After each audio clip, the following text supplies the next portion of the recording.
From the Delaware Diamond, this is the Conference USA Tournament on ESPN+.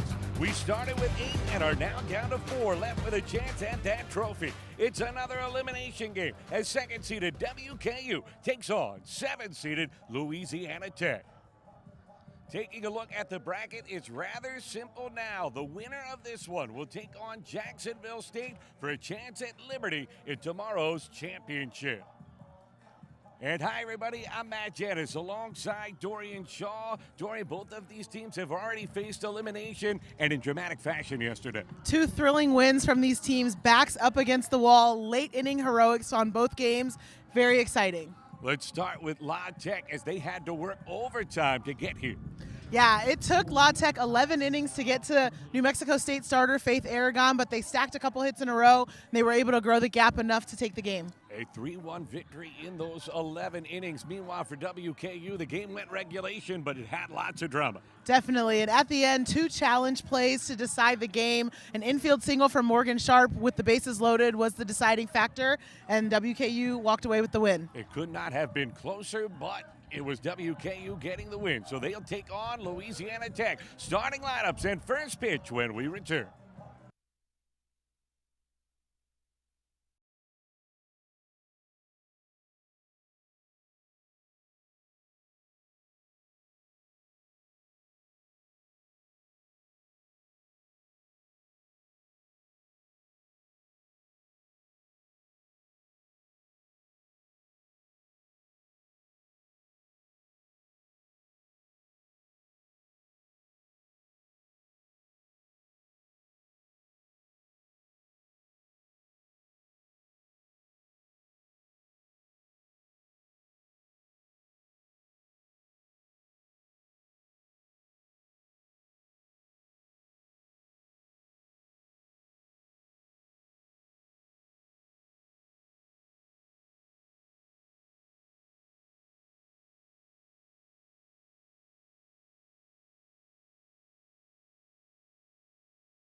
Blustery day at the Delaware Diamond, where we are set for an elimination contest as Louisiana Tech battles WKU. Both teams being introduced on the field before the game. We saw it in our opener. It was a win for Liberty, but the wind certainly played a factor. Moved the ball all over the place, is stifling the offense late. Louisiana Tech will have to deal with that. Their offense came up big down the stretch against New Mexico State. Definitely. It took them a couple of extra at-bats, trips to the plate to get to New Mexico State starter, but they were able to crack through and come out with the win late. Brady Galloway, a big part of the shortstop. Of course, Flores, who carries that hitting streak into this contest and has been on base every single game this week multiple times. The balance, a big part of the story for La Tech. And on the other side for WKU, their pitching staff, the depth has been tested. Erica Hogue, the usual starting ace for this team, yesterday came up huge out of the bullpen. Yeah, Erica Hogue coming out of the pen in relief.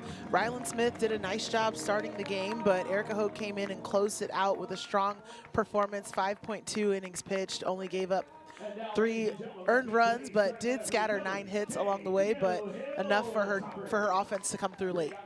And a lot of base runners, but got the outs that she needed, and most importantly, got WKU in position to get the victory. The walk-off heroics, Morgan Sharp. What high drama both of these teams had to endure to get to this point. And you can't say they're not battle-tested. Definitely, and frankly, with the way that these teams have been matched up all season long and all tournament long, I would imagine we'd see more of that high-stakes pressure in this contest. The Hilltoppers, the #2 seed. It was a terrific season, and they have been here a while now. At this point, they closed out the regular season at Delaware. Played a 3-game series last Thursday, Friday, Saturday. They dropped the first two. All they had to do was win one to secure a double bye. They got that victory in the regular season finale. Then they went to Philadelphia on Sunday, enjoyed some of the sights and sounds of our nation's birthplace, and then got back to business. And after an opening game loss to Liberty, got that victory yesterday, and now trying to get a date with Jacksonville State for a trip to the championship game. They will rely heavily upon their defense, and they have been very good all season long. Particularly the left side combination of Morgan Sharp and Murphy at third base, they have been locked down over their ground balls. The pitchers have been able to roll ground balls to the defense, and nothing is getting through that left side. And then speed across the board in the outfield, that never hurts either. Everything in the air, as we mentioned earlier, could be a factor. The gusty winds, they've been changing directions as well. Right now, they're blowing in. Nothing going anywhere to left field after we saw the ball jumping early in that game against Jacksonville State and Liberty. So that'll be something to keep an eye on. Could be a pitcher's best friend. It could, and especially if the defense can figure out how to play it well. Need to keep an eye on balls coming back towards the infield, and so those middle infielders and corner players are going to need to make sure they're given a drop step on anything shallow too, because there are no guarantees that it will end up in the grass.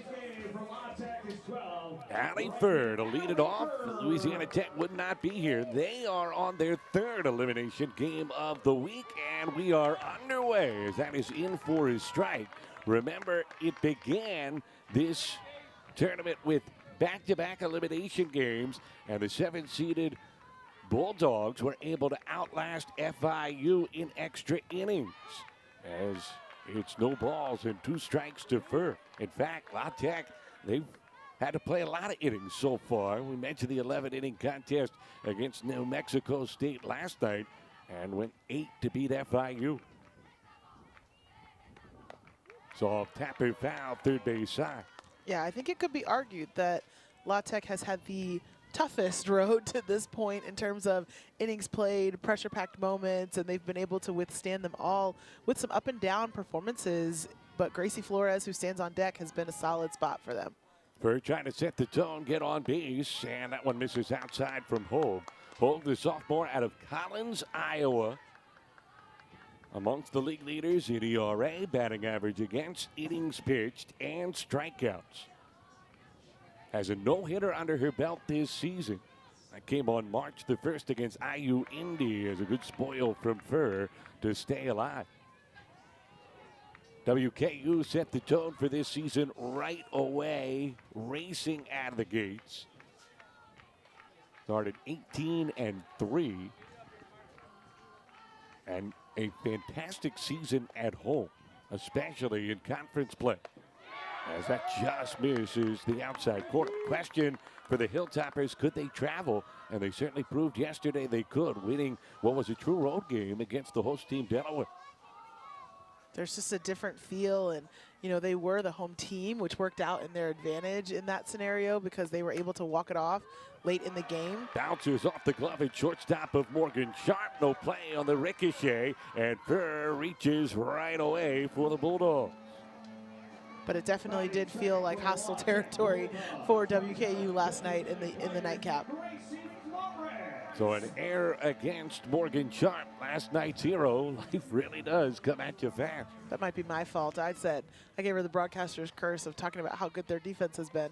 Especially on that left side, but you weren't wrong. Just an unfortunate break for the Hilltoppers. And now the red-hot Flores taking low and outside. Flores riding a 21-game hitting streak into this contest. 2 more hits yesterday. Has been an extra base hit machine. Started the tournament in style. 2 doubles right away, added a triple yesterday, and it's 2-0 to her here.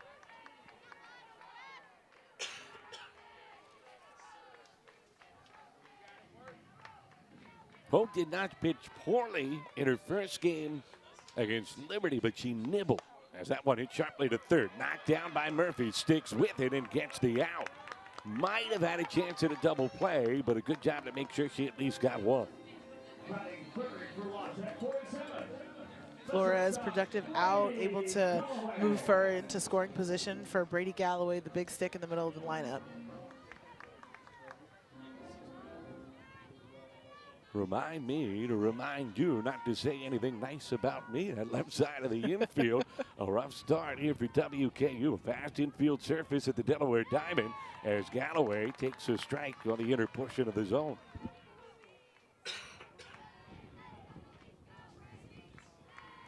Wind blowing straight in right now from center field. And it is gusty. Line drive into shallow left center field and a diving catch. Kendall White laying out to take a hit away. Heck of a catch from Kendall White. And you talked about it when we set the defense. Speed all across the outfield definitely helps the cause, and that ball got caught up in the wind just a little bit. Kendall White, shoestring catch to take away the hit. She got up, feeling the energy. She looked like Superwoman on that full extension dive. And 2 down, still a runner in scoring position. Saving a run, at least for now, is Alana Rogers. Takes low and outside for ball 1. We saw a robbed home run in the first game between Jacksonville State and Liberty. I'm going on out there in left field today as it's 2-0 to Rogers. Ellie Cushing-Berry going up and over the fence to bring one back, and Kendall White comes storming in to take a run away from the Bulldogs. Liner the other way, goes foul off the bat of Rogers, and it's 2-1. Rogers has made some spectacular catches in left field herself as well. Game 1, I think we saw a diving catch directly overhead on the warning track. She's holding it down out there too. Louisiana Tech defense put on a show yesterday. How many sparkling plays did they make in the early innings to keep them in the contest until their offense found its footing against the excellent Faith Aragon? Hitters count here for Rogers. This has been the spot, though, that has tortured Louisiana Tech really all season, but especially this week. Ground ball up the middle, nothing torturous here. A base hit into center field. Fur being waved around, she scores. RBI single for Rogers, and La Tech on the board right away. They finally cash in. That's got to build a lot of confidence in the La Tech dugout, being able to put some numbers up on the board in the very first inning, top of the first, especially against such a competitive pitcher like Erica Hogue. But it took them so long to crack through yesterday. I'm sure this bounce back scoring in the first inning feels really great. And against FIU as well, early opportunity after early opportunity went by the wayside, but in this one, immediately on the board. So getting to play from in front, and now Reagan Marchant will try to add to the advantage. Marchant with 17 homers this year takes a strike and back to the RBI hit. Nice job by Rogers, not trying to do too much, just a ground ball up the middle, and with the speed of Fur on second base, she scores easily. Runner goes, pitch is outside, and no throw to second base, so Rogers swipes her way into scoring position.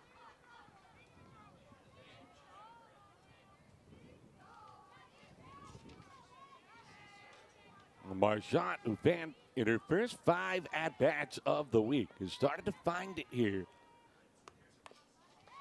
Put together good at-bats down the stretch yesterday. It all started with a little bloop double that she hit into shallow left field. Yeah, the hustle double was sort of what opened the floodgates for her. Probably took a lot of pressure off, almost like a pressure valve release. At that point, you could see her body language change in the box, and she just looked a lot more comfortable from then on. Gets a piece to stay alive. And started to show off the power into the opposite field, and that's the thing that makes Marchant difficult. Her strikeout numbers are high, but she can hit it hard pretty much anywhere in the park.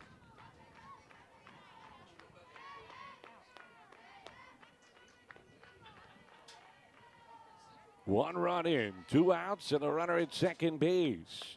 As it's 2 balls and 2 strikes to the South Carolina transfer.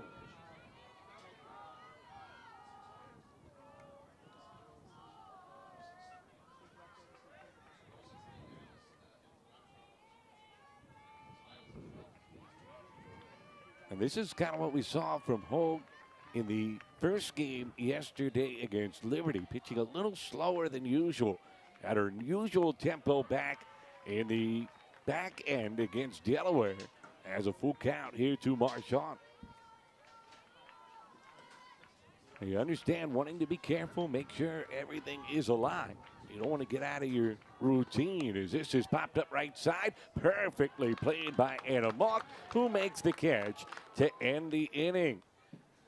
La Tech gets on the board. Could have been worse, though, for the Hilltoppers. What a grab from Kendall White. Still, they'll trail by a run coming to the plate. Bottom one.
Windy day at the Delaware Diamond. Louisiana Tech on the board. Now it's WKU's turn offensively.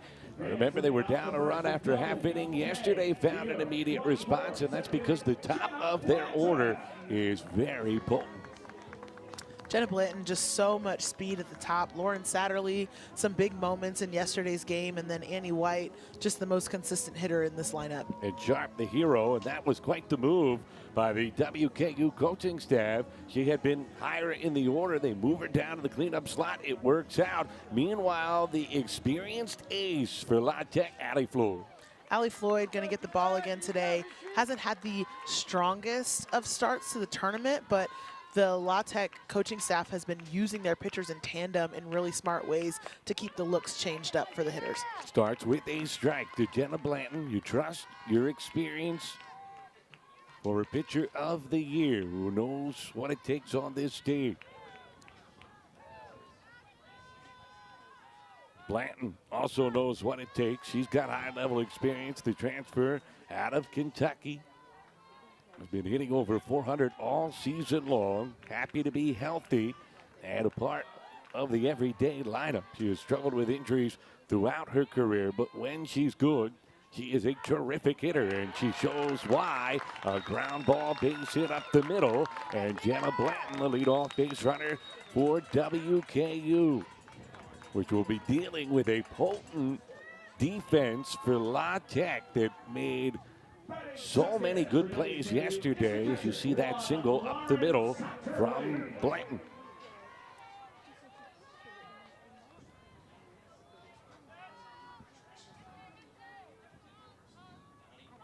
A butt goes foul, strike one. It was especially impressive from Brady Galloway at shortstop yesterday for Louisiana Tech. She went up, she went wide, she came in. Wherever the ball was, she was there. Yeah, a couple of really nice plays from Brady Galloway, including some double plays that they turned yesterday. And so looking to see if they can induce another one here. The bunt is down. That's a good one. It'll test that defense, and they're able to execute. 3-4, the sacrifice is successful, but into scoring position moves Blanton. They turned double plays 3 times yesterday. 2 the traditional way and 1 on a line drive. Yeah, Bafuto and Galloway up the middle, they just have such strong arms that even if the initial feed in takes an extra second, they've got a chance for a double play on any ball that gets fed into second base. Small ball for WKU as they set up Annie White, who takes a strike near the knees. 0-1. White, first baseman, righty hitter. Amongst the league leaders on base percentage, slugging, OPS. She can hit for power, she gets on base, and she's even got speed as she rolls this one just wide of the chalk, still flashing the leather, Aaliyah Brooks. It's almost like a shot blocker in basketball, willing to take a goaltending. It doesn't matter whether it counts or not. We're not letting you get it out of the infield.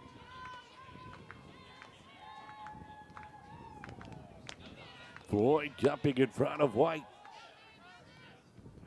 And a foul ball as WKU, a bunch of good 2-strike hitters in this lineup. You know, we've been speaking about the defense. That bunt from Satterley, fielded by Marchand, I think that's the first time in the tournament we've seen a first baseman get the opportunity to field a bunt, because the pitchers and the third baseman have been so aggressive in this tournament. Which is the easiest way, if you can get it done in that fashion, is it's fouled back. But it doesn't always work that way, does it?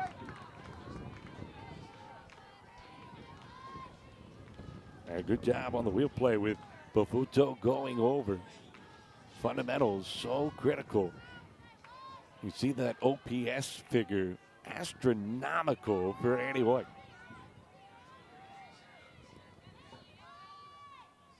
And she goes the other way, continues to battle. It's a weird day weather-wise because temperature should be a short sleeves type of afternoon. The sun is out. We're inching towards the 70s, and yet with the wind, seeing a lot of coats, especially from the teams down south. Roller foul third base side as White just keeps spoiling pitches. Annie White, just a professional hitter. She knows how to waste pitches, get herself another opportunity. She's got a good understanding of where the strike zone starts and ends. She's tough to strike out, as you mentioned, with that on-base percentage being so high. White during the regular season was held hitless just 11 times. Now that's in 50 games for WKU. And even in those 11 games where she was held hitless, she was on base in 6 of them. As she fouls it back. So that's the epitome of living on base. And that's what you want middle of your order, especially when you can pair it with some pop.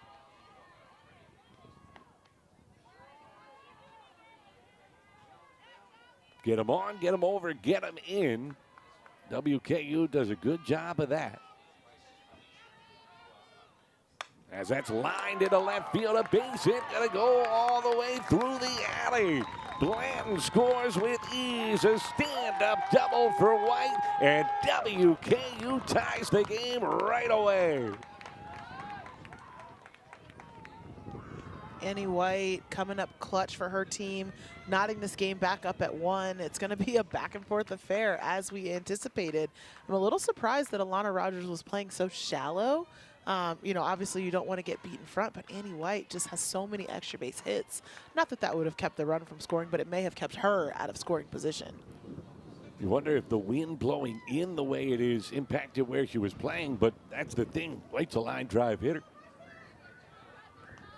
Yeah, it's certainly possible. It almost feels like a problem with no good solution, right? You play in, they go over the head, you play back, it drops in front. It's just a tough combination of choices. Welcome to the conundrum that is facing Annie White. Morgan Sharp, no walk in the park as she comes up with a runner at second, 1 down. Yesterday's hero takes low end outside.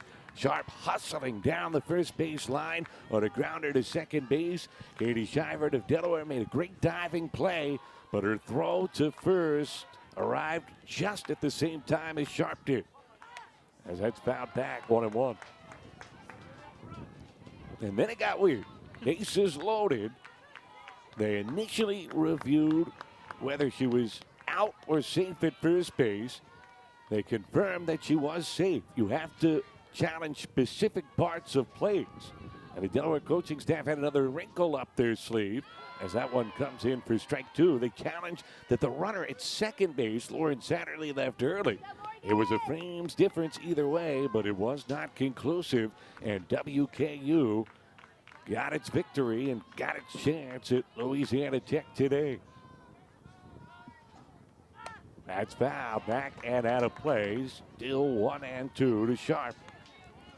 And Hilltoppers got to celebrate not once, not twice, but 3 times as they thought they won it live, then they thought they won it after the first review, and then finally they could not have the win taken away. Fouled straight back again. This game very similar to the way we saw the one yesterday between the Hilltoppers and Blue Hens start. WKU giving up an early extra base hit to go behind and then finding an immediate response to tie it. A swing and a miss from Sharp as Floyd reaching back for a little something extra and getting an important second out. Yeah, it was almost exactly to the play-by-play this first inning. Allie Nankiville got on to start the game with a single up the middle. Sydney Schaefer with the ball in the left center field gap to score her. It was almost exactly like this. That's what Louisiana Tech did, and then WKU, the extra base hit to score a run as Macy Masters takes a strike. Now they get one. It's amazing how history can repeat itself as we play over and over again here at this Delaware Diamond. Quadruple header on Wednesday, quadruple header on Thursday, and this the second of 3 today as we try to figure out this Conference USA Championship. And a late cut from Masters as she's buried 0-2. Liberty has solidified its spot in the title tilt. Jacksonville State awaits the winner of this one to find out who will face the Flames.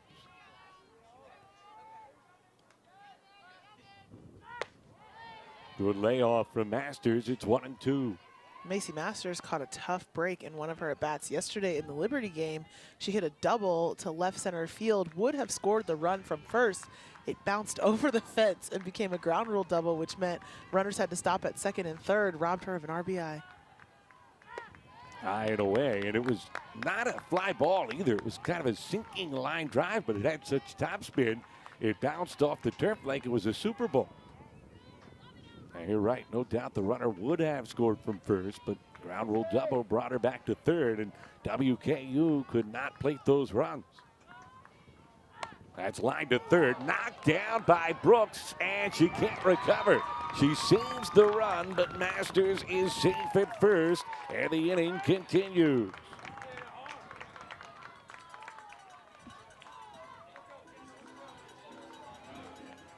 Very solid contact from Masters. Brooks did everything she could, and then as she was looking up to see how much time she had, lost the handle on that transfer.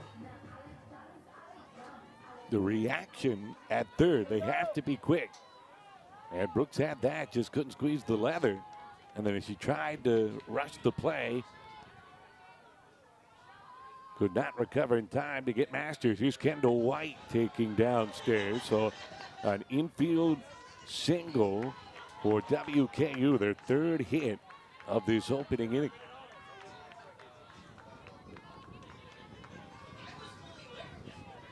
White, right-handed hitting left fielder.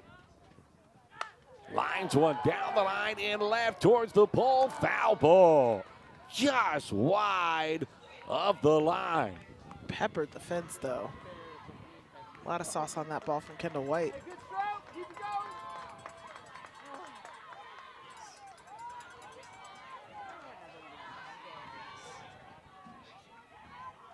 Going to be a dent in the padding. Might have to take care of that between innings. White didn't get cheated on that swing. The 1-1 from Floyd. Comes in downstairs. Pitcher who's had the most success this week for Louisiana Tech has been Brianna Campos. As you can see, the wind gusting here at the Delaware Diamond, wreaking havoc everywhere.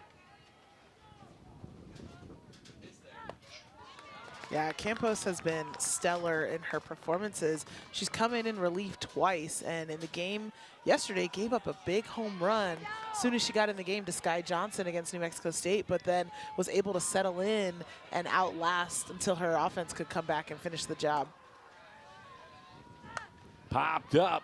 This should be fun. To her left hang. Look how far she has to go as the wind glides it all the way into shallow right. But Hang didn't care. She stuck with it, made the catch. Both teams score. We're tied after one.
Told you it was windy at the Delaware Diamond. The canopies on top of the press box here almost blew away during that bottom half of the first inning. And LaFleur thinks he's single-handedly holding on to it up there on the roof right now. But a good job by our entire crew. Josh Taylor in his 5th season in charge of this La Tech program, and really proud of the way his team stuck with it through some early adversity and found their form down the stretch to not only get to this event but have some success. As strike one to Aaliyah Brooks.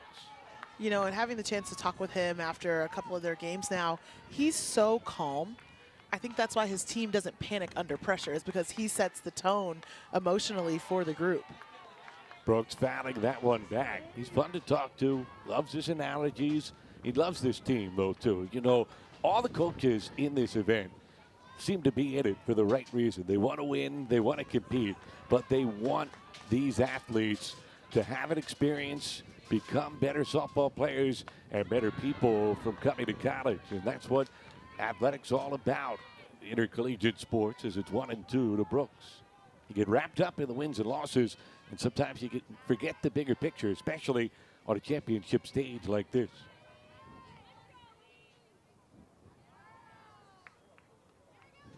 Polk again asking for time, her second time in as many innings. You know, that timeout made me wonder if she's having issues with the watch. But taking it back to last game, we didn't have any issues with the watch last game. Might have been the first game so far. First time all week we haven't had any cloud cover either. Bright sunshiny day, so I wonder if that's it. Line drive caught by Murphy. Full extension to the backhand. That's a tough play by Murphy. That ball was hit on the stud, spun her around almost, but she hung on for a wonderful catch. But she got eaten up by a ball in the last inning, made some ends and then some. That one almost broke her glove. Wow, Rosalie Dufresne comes to the plate. Ball 1 to the catcher. So 2 standout efforts from the WKU defense, taking hits away from Louisiana Tech. As Dufresne takes a strike on the outside corner. And speaking of the windy conditions, give some credit to our ESPN Plus crew. They've been working long hours through wet weather in the opening day. Is that one tap foul behind the plate? Strike two. Chilly weather last night. Deep into the night, almost worked through till this morning as the game ended after 11 o'clock.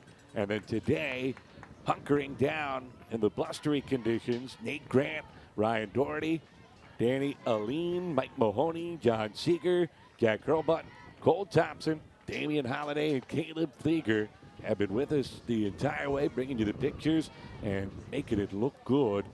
A fitting scene for a championship setting.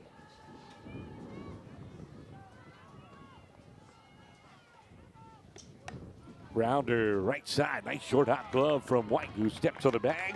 Dufresne retired, 2 away. Nothing simple right now for either defense. No, and honestly, if I'm Erica Hogue and Allie Floyd, I am trying to keep the ball on the ground for my defense. For sure. That one, the in-between hop. White knew she wanted to attack with Dufresne hustling and able to pick it on that short hop. Here's Bafuto.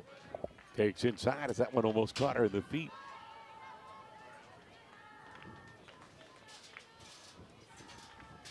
One of the many Louisiana natives on this Law Tech roster.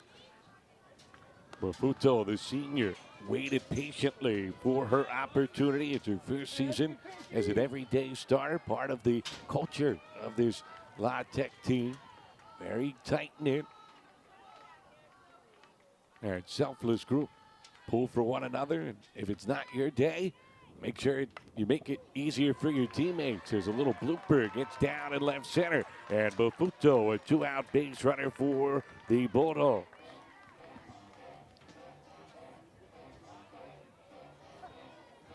Bafuto, not the best in terms of batting average, but when she does get on base, she has elite speed, so she is a threat to steal or take an extra base anytime she's on base. Kind of an old school progression. She played 13 total games as a freshman, then appeared in 34 games as a sophomore, but almost exclusively as a pinch runner because of that speed. As strike one to Elena Heng. Finally, last year got a few cups of coffee in the starting lineup before earning her way to an everyday opportunity this year.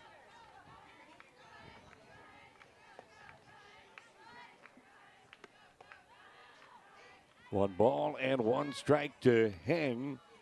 Outstanding defender, but sneaky good on the offensive side at the bottom of the order for the Bulldogs. Trying to make life difficult for Erica Hogue here. Gave up a run in the first. Gets a swing and a miss. Runner does break. Throw bounces away.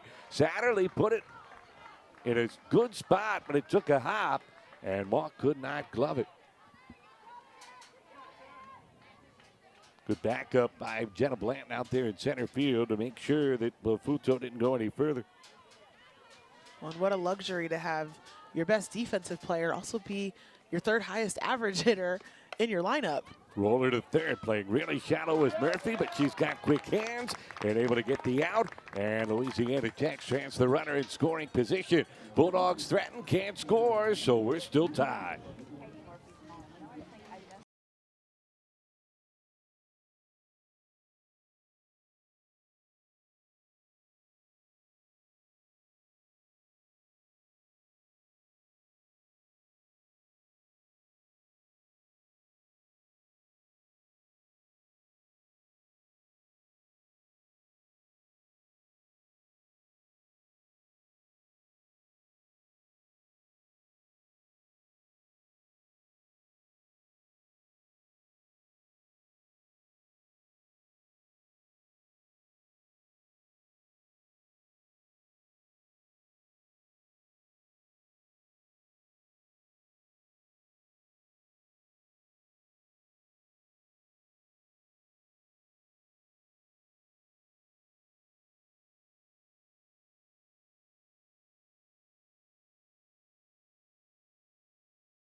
WKU and Louisiana Tech winner. This one takes on Jacksonville State for a chance to get to the Conference USA Championship game. It's a spot Amy Tudor has been before. She's won this tournament 2 times in her 13 seasons in charge at her alma mater. And a good coach, good person, and has put together a good program.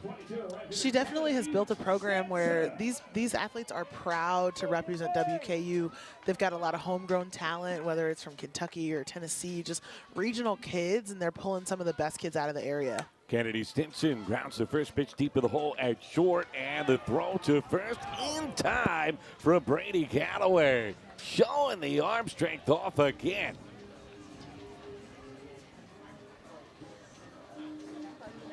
Brady Galloway, just a freshman, so much strength over there. She's got power at the plate, but range and a power arm to go with it. Again, frames difference. Was joking with the umpires before the game. How many close calls you guys going to have to make this week?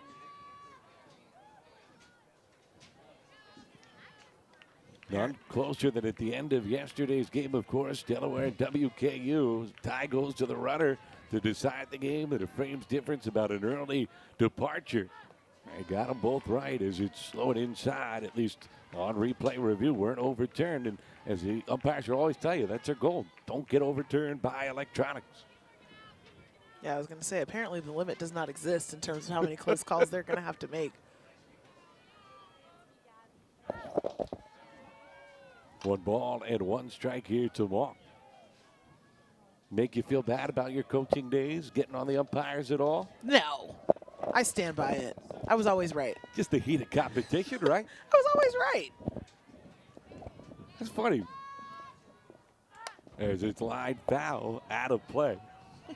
Heard you say you were wrong a couple times this week. I was always impressed when you acknowledged that. Oh, well, I'm in my So lack of acknowledgement phase. You're rattled. You're not used to it saying such things. Mohawk pops it up as she tried to go the other way. Look at that spin. Bafuto able to fight through it and make the catch for out number 2. That was like a whirling dervish.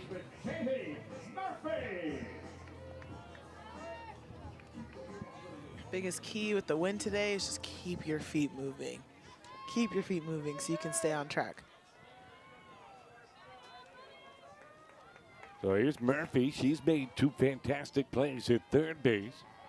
She draws her defensive counterpart Brooks in with her speed and takes high and outside from Allie Floyd. Floyd looking for a clean inning. Got to gain a little confidence out there. She's got the experience, obviously, but as you said, hasn't always been the smoothest of sledding this week.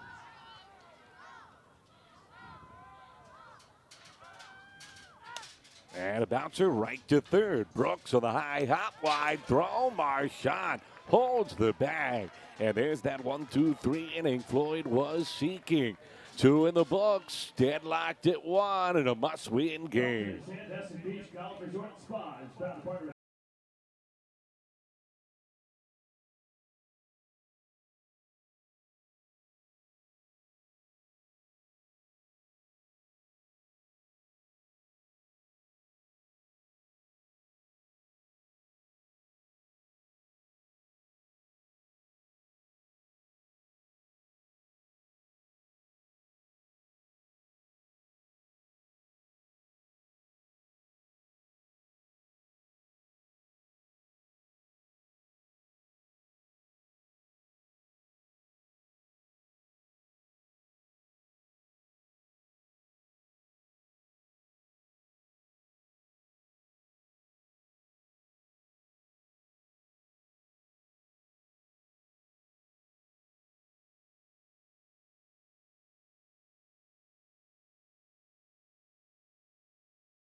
having fun at the Delaware Diamond. Couple youth softball teams making their way out on this Friday afternoon, and the fans coming up from Louisiana and Kentucky rooting for their teams to get a chance at Jacksonville State, as they need 2 wins today to reach tomorrow's championship game. Allie Furr leading off the frame and taking a strike from Erica Hogue. Both teams scored a run in the first. I'm Matt Janis with Dorian Shaw and our entire ESPN Plus crew. Grounded to short.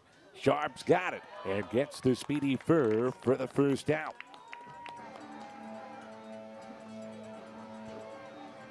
Designated player Gracie Flores.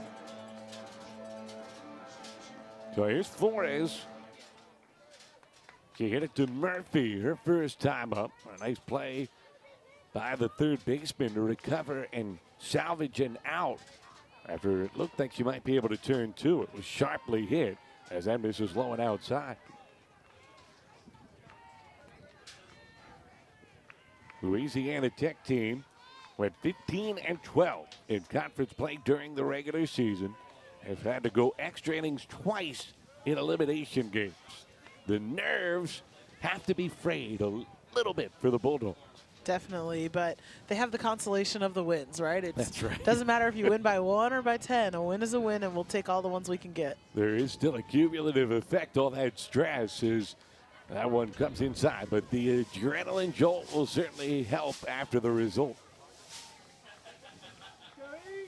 The youngster feeling the adrenaline in that Louisiana Tech T-shirt, top of your screen with his glove, ready for a foul ball. He'll settle for a walk as Flores on base. The 1-out free pass, trying to get something going for La Tech. Yeah, I'm wondering which team had the greater disadvantage. La Tech with the earlier but longer game, or WKU with the shorter regulation but very, very late into the night game, having to turn around and come back today. Remember, WKU had to play 2 yesterday. Is that one missing downstairs? They played the afternoon contest against Liberty, got shut out 3-0, and then deep into the night to get that walk-off win against Delaware. Was it about 11:15 before all the reviews had been settled, as it's 1-1 to Galloway.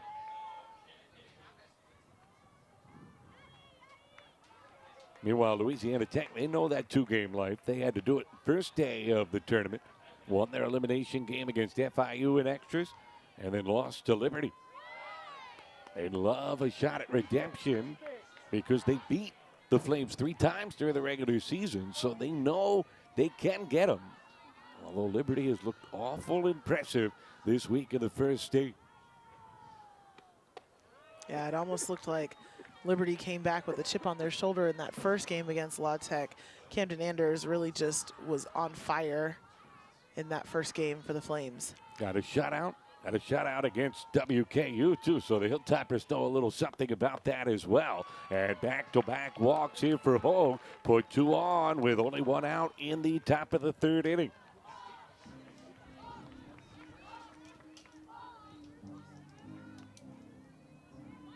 You know, with Liberty, it must be something about these new venues. They went to New Mexico for the first time ever for a CUSA tournament, won the whole thing. This is the first time they have ever played in the state of Delaware, and they look unbeatable so far this week. Took until the last inning of their 3rd game until they allowed a run. As you see the activity going in the bullpen for WKU, they do have a deep pitching staff, 3 capable arms. Erica Hogue, the starter. Ryland Smith, who pitched yesterday and is loosening now. And then Matty Wood, who's been battling injury down the stretch, but a good senior pitcher. And that's what they're going to need, especially in the elimination portion of the bracket, making sure that they can use multiple arms, change looks, but also keep people fresh as they go deeper into the tournament. If they want to get to tomorrow, they're going to have to play back-to-back games. Both of these teams do. 2 on, 1 out. Alana Rogers, the hitter here. And Rogers taking outside. Surprise Arizona native. Her sister also played college softball. Lines it the other way, just foul. A little bit late on that cut.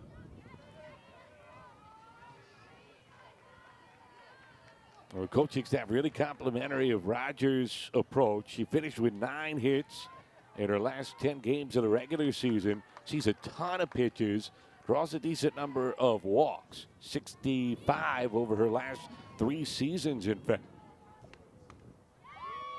And ahead of the count here, she takes a borderline pitch to go to 2-1.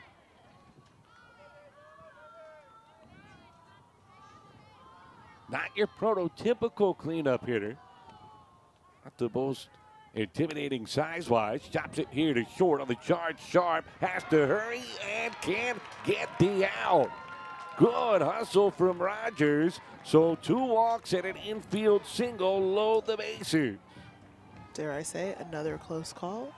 I think they got it right, but it was close. It was close enough that you could see Philip Friels just double checking before he made that call. But an emphatic safe signal as we watch it again. Every time.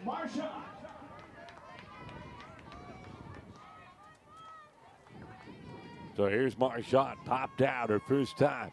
Sacks full, what a spot.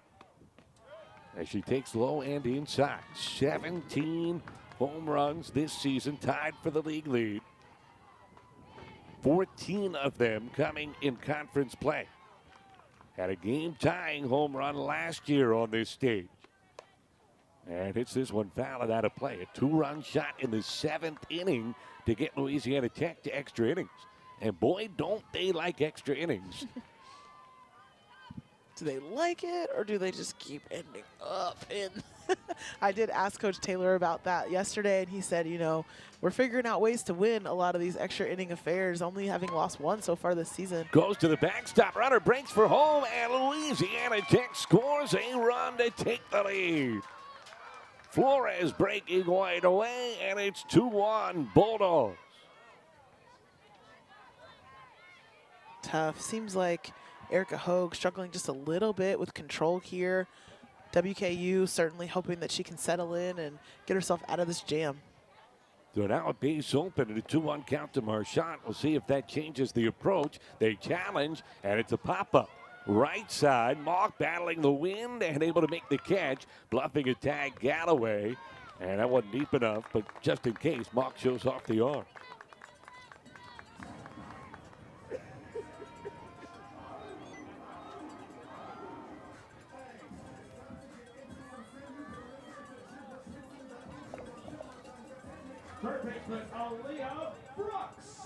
So here's Aaliyah Brooks.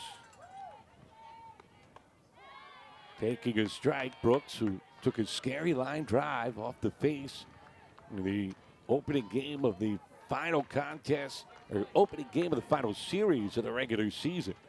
Just made a return at third base in last night's elimination game. Lifts this down the line and left into foul territory. White runs out of room.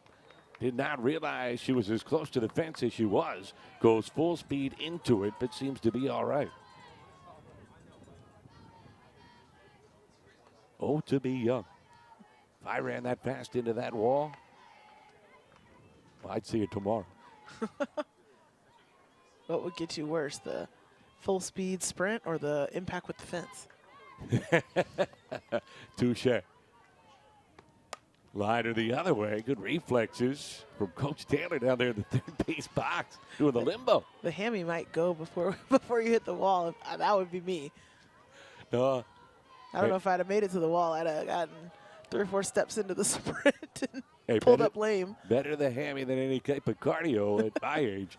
2 strikes, 2 outs, 2 in scoring position. And catches the outside corner. So Hogue makes a pitch when she needs it, limits the damage. But a wild pitch gives Louisiana Tech the lead. Bulldogs by a run.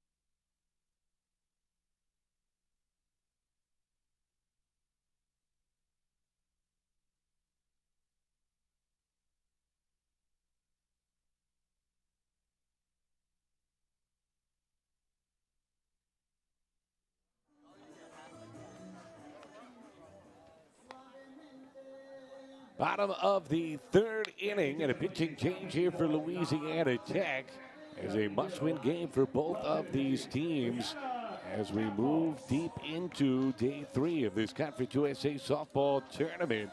Winner of this one will take on Jacksonville State up next for a chance to face Liberty in tomorrow's championship contest. We'll have the game later today here on ESPN+. Championship game will be on CBS Sports Network tomorrow, 12 noon Eastern. And into the game for La Tech, up a run, trying to get to that matchup with Jacksonville State. A familiar face for the Bulldogs. Brianna Campos has been fantastic this week.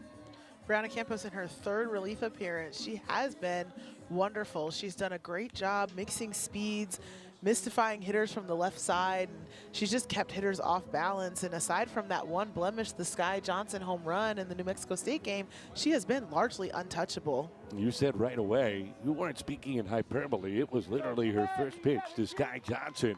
She turned on one, sent it over the left field fence, but it went to shutdown mode rather quickly for Campos. And then in her first outing, she didn't allow a hit for her first 5 frames of work. And Coach Taylor said this is a formula that they have been using and finding success with, is just pairing certain matchups and waiting until they get to the second time through the order. And right here, we're at the top of the order with Blanton. Great time to make this change. Blanton takes a strike. Blanton not known for her power, so a little bit different set of pressure that she will put on Campos to start her outing.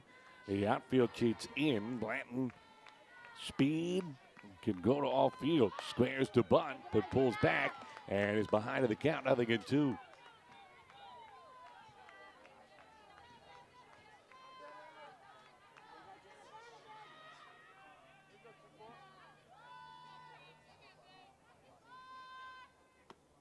Bunt shot toward short, backhand grab by Galloway. Another good read and a fine catch by the shortstop.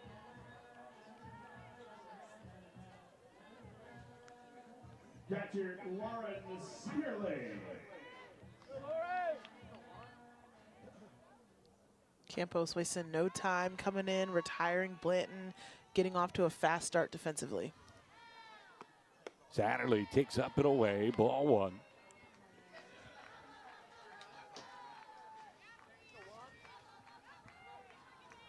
Satterley doing a good job putting bat on ball. That's been the refrain for her since joining the starting lineup a month and a half ago. On cue, she swings and misses, 1-1. I guess I'll take the blame for that.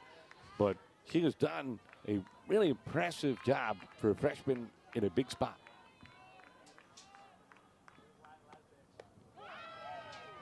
Yeah, and you mentioned, you know, her average jumping in the later part of the season because she's been so hot. She's been able to really catapult her batting average in the back half of the season with not as many appearances as some of the other everyday hitters. Gets safely in 10 of her final 11 games of the regular season. And had 12 runs batted in over that stretch. She was tested during her high school career. 2-time All-State selection at Assumption High School inside Kentucky. A little bit too far outside from Campos. She led Assumption to state semifinal appearance as a junior, was named to the All-Tourney team, and then won a state championship, was the most outstanding player of that tournament her senior year. And she golfs this one to the gap in right center, but a diving try and unable to make the catch. This time is Furr. You just assume they're going to grab it the way the day has gone, but just out of first reach, she is able to hold Satterley to the single. La Tech defense willing to put their bodies on the line for their pitchers, and Furr not quite able to come up with it, but again, another great effort. Nothing simple about that play at all. It's just, we've seen so many diving and leaping catches the last 2 days, they've almost become routine. Here's White, who roped a double that scored a run. Her first time up, popped this one up into shallow right. The wind blows it foul and just out of the reach of poor Furr. Tantalizing half inning for the right fielder. That thing did get caught up in that wind. You could see it really start to take off as it got to the apex and started coming down. When's the ball get affected by wind? When it's flat, not spinning? I think it just depends on heights. You know, it's got to get high enough to get kind of up in that jet stream, and then you really start to see it change directions. Off speed, misses downstairs. I like how I've tried to make you Mrs. Wizard this week. Bunch of science questions coming your direction. I used to watch Bill Nye. The science guy. Yeah. Line drive going down the line and left. This time it's Rogers able to make the sliding catch. It seems almost like La Tech has some sort of contest going that we don't know about for who can make the best diving catch on the weekend. Who is the judge? It's a tough job. So 2 down, still the runner at first, and Sharp goes up the middle, just out of the reach of Bafuto. Good job by Heng to get over, cut that one off. Satterley gets to second base, and Sharp her first hit of the game. Morgan Sharp still swinging a hot bat, continuing to extend this inning.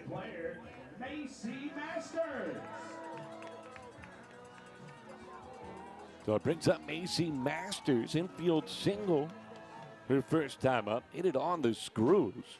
Brooks made a great play to knock it down, actually saved a run with that play. And it's in for a strike. Couldn't get an out of it, but there was a runner at second base. If that gets through, it's a 2-1 WKU lead. Instead, it stayed tied, and now it's 2-1 La Tech. Foul tip off of Masters' bat. Guess that's where most foul tips come off of.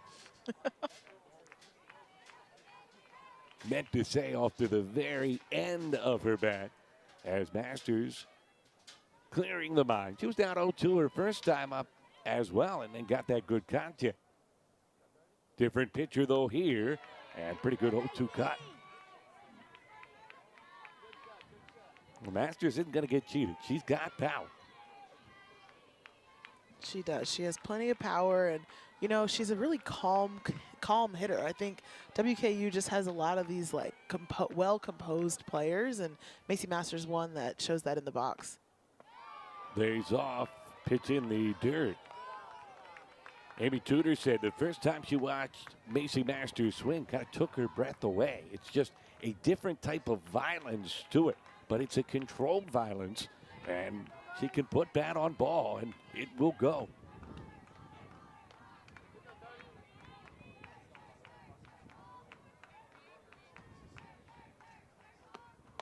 Rolls it up the middle on the charge. Galloway, an easy play that time as she flips for the force.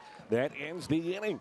WKU threatens, but strands a pair, and La Tech holds on to the lead.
Well, WKU is down a run as we go to the top half of the fourth inning. A bright, sunshiny day in the first inning, which suits Amy Tudor's team quite nicely. They have been good in day games this year.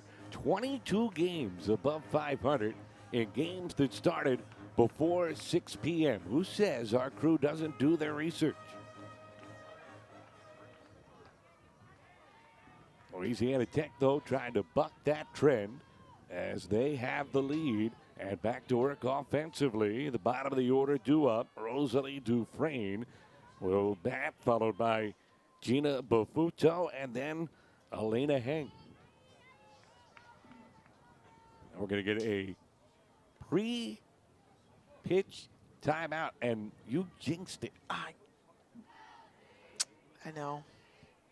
Watch troubles. I don't think that one was necessarily electronic. Maybe they weren't on the same page with what the indicators were. As you were telling us yesterday about the different forms of communication you'll see on those screens, is that strike one to Dufresne. Yeah, you know, the screens, as much technological difficulty as sometimes they bring, they do eliminate some of the misreads. The old system that a lot of teams do still use is very small boxes, color-coded, 160 boxes on the arm, and sometimes you see the wrong thing, you catch the wrong number, and so this just eliminates some of that difficulty. And a call, third strike. Beautiful pitch from Ho, painting the outer black. And her second straight backwards K. And a first out here in this fourth inning. 160 combinations. Great pitch there from Ho. Sometimes you need reading glasses to look at that many options on your wrist. Well, there's certainly repeats, but there's 160 boxes to have to work with. Fine print. Bofuto singled her first time up. Squares, gets it down. Ho going to take charge and get the out. Sure is difficult to get a quick bunt down with these pitchers. They have all done such a good job of hopping out of the circle and defending their positions. You know what? Against the speed in this league, if you can't defend against the bunt, you won't make this championship stage. I guess it makes sense that it has been tough sledding against the bunt, as here comes Heng. Well, think about the offenses we have seen this week. The balance, the aggressive base running, and the small stuff that has worked all season long. And it's a weapon that gets taken away when you need it most. Maybe that's why pitching has been in control so much of this championship week. Could also be fantastic pitchers as well. As that's bounced back to the pitcher. Hogue making the play, but the low throw, unable to handle it White. Murphy wanted to cut in front. Hogue held her ground and maybe distracted her on the throw. Well, Elena Heng with so much speed just puts a lot of pressure on the defense. And Erica Hogue, even though she fielded that cleanly, trying to rush to get rid of it, just not the best throw. It was going to be really close whether it was going to be an out anyway, even with a perfect throw. But it was funny. Murphy standing directly behind Hogue as she let that one go off her back foot. It'll be an error on the pitcher. And the inning continues. Back to the top, and Allie Furr, who bounces it the other way. Murphy says, I got this one, and gets the out to end the inning. She cuts in front of Sharp, and the runner is stranded at first. So both teams' defense continue to answer the bell. We're halfway done. Tech up a run.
Louisiana Tech and WKU locked in a good one. Must-win game for both teams.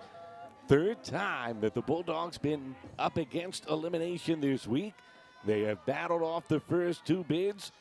WKU was able to stave it off last night with a walk-off win. And now Kendall White leads it off with the Hilltoppers trailing by a run.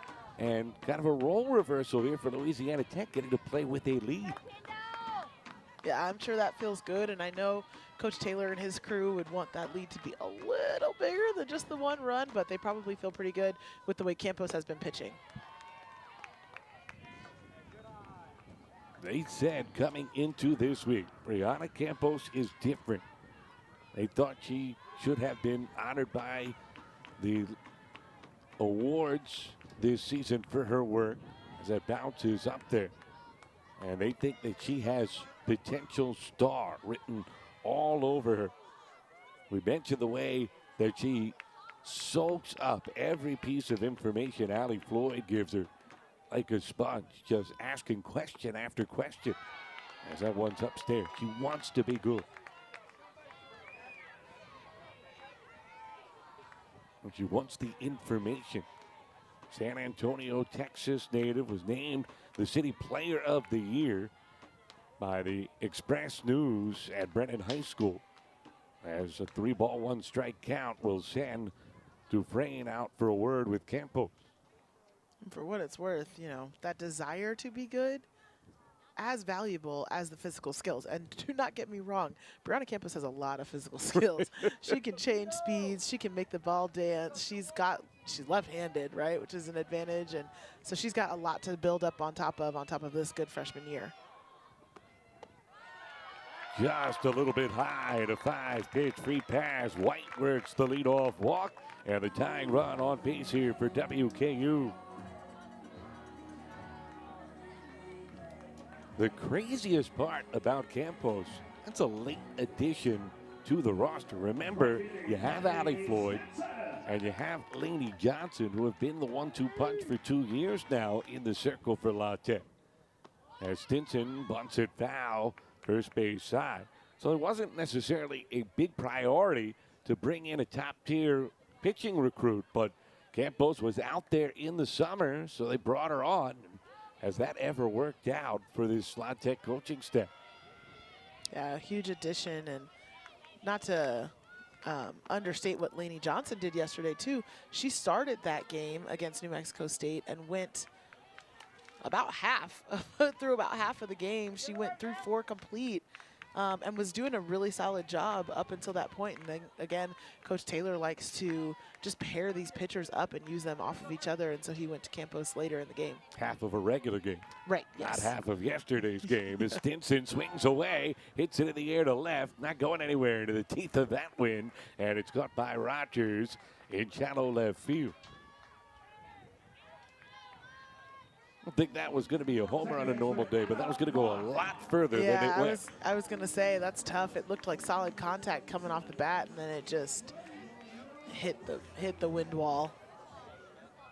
I'm not even sure Brick does it justice right now. It's ironclad, especially to left field at the moment. And a Mock, the batter, runner goes. Pitch is outside. Throw to second is late. And Kendall White swipes her way into scoring position. 15th steal of the year for White. Kendall White, great running for him. You a track analyst as well? No. My nephews run track. They're going to check to see whether she left too soon. So she might have gotten that running form going a bit early. Challenged by the Louisiana Tech staff. Good time to use your challenge. It's getting later in the game. We're in the back half. There's only 1 out. So if they do determine that she left early, then they'll be sitting with 2 outs, nobody on, which is a huge advantage. Well, it could have been a disaster yesterday. That is, again, pretty close, although it did look like potentially off that bag before it comes out of her hands. Could have been a disaster. It turned into a coaching point for WKU. Poor Lauren Satterley thinking she's completely insignificant. Bases loaded, winning run at third base, bottom half of the 7th inning. And on the pitch, she just wandered off the bag maybe a hair sooner than she meant to, within a frame's difference on the release of the pitch. Delaware ended up challenging that. It wasn't conclusive whether she was off the bag or not, but you can be sure the Hilltopper said, if you're not going anywhere, let's quadruple check that we're not going early. Here, you want to try to get as good a jump as possible. It has changed the art of base stealing, that's for sure. This replay review on whether you've departed early or not. Yeah, the old coaching philosophy was you don't have to be the fastest base runner to be a good base runner. You can get good leads, you can have good instincts, and now it really is true speed if you're going to have high stolen base numbers. Blanton has a lot of stolen bases, Kendall White has a lot of stolen bases, and that's just due to pure speed because they can't leave early. Speed and those twitch muscles to get off the bag in a hurry, but not before you need to. Especially to put up those kind of stolen base numbers in this league, because the catchers in this league have elite arms by and large. And so you're not just running against any Joe Schmo behind the plate. Like, these are catchers that have elite arms with good accuracy going down to second base. All the catchers in the tournament that we've seen have caught runners stealing this season. This is such a critical call. It is a one-run game, elimination game. Bottom of the 4th inning, still time for WKU, but it would be the tying run in scoring position with only one out. If she left early and White is called out, now you're down to 10 outs to work with and bases empty, plus a deflating turn in the game. So you lose your base runner, your threat, and your momentum. So we'll have to see. It had to be conclusive that she was off the bag too soon. Umpires returning with their decision.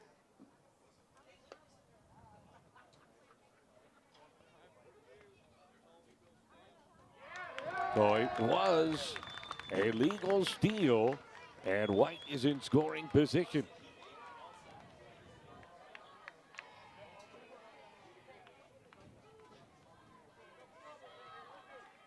So White gets another chance to celebrate, and the emotions change rather quickly. All smiles all of a sudden for the Hilltoppers in the dugout.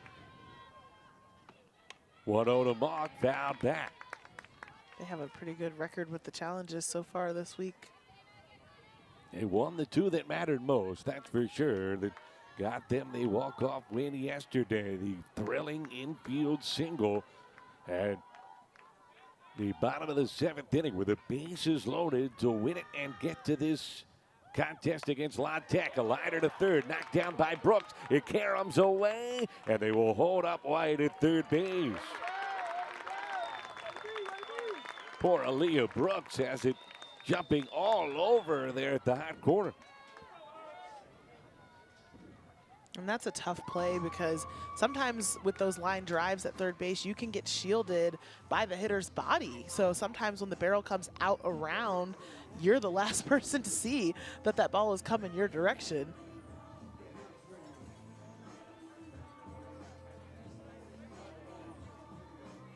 They ask you whether that went into the dugout or not.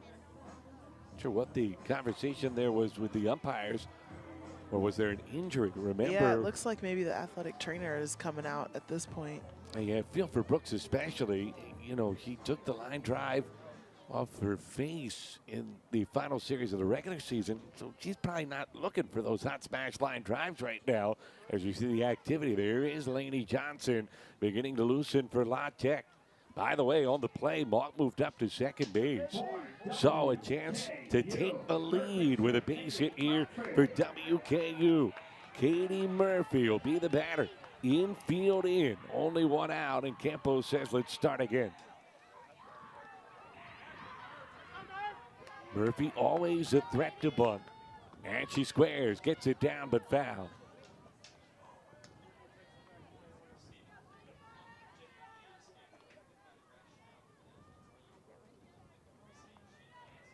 Hilltoppers doubling up Louisiana Tech in the hit column, but being doubled up in the column that matters, the runs. But this time, fair territory. They flip it home, but not in time. And we are tied. And now taking a wide turn at first is Murphy trying to induce a rundown. And La Tech says we're not biting. It's a new game. You know, and that is gutsy from Coach Amy Tudor. Squared around to squeeze the pitch before, called it right back. And I think sometimes, you know, defenses think, okay, they tried it once, they'll go back to swinging away. And they said, no, no, no, we're going to do it again because we've got speed on third base. Especially when it's a tag play at home. So effective there as the throw was in time, but couldn't get the tag. They try it again, and what a weird bounce that took as it hopped directly backwards and into foul territory on Blanton. And what a good decision by Dufresne to let it bounce. Definitely, and in that case, that looked a little bit more like a safety squeeze. The runner at third was not taking off on the pitch, so she was going to get a good read on that bunt. Not bunting that time. Meanwhile, getting aggressive and taking second base is Murphy.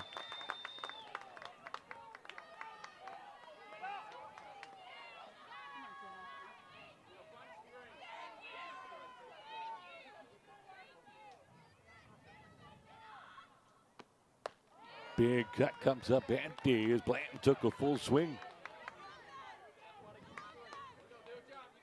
By the way, if you see things floating on the screen, your eyes are not playing tricks on you. WKU has bought a bubble machine for celebrations as a little punch shot into shallow center, just in front of the dive of Hang, and it bounces away. 2-run score, a bloop double for Blanton, and WKU has the lead.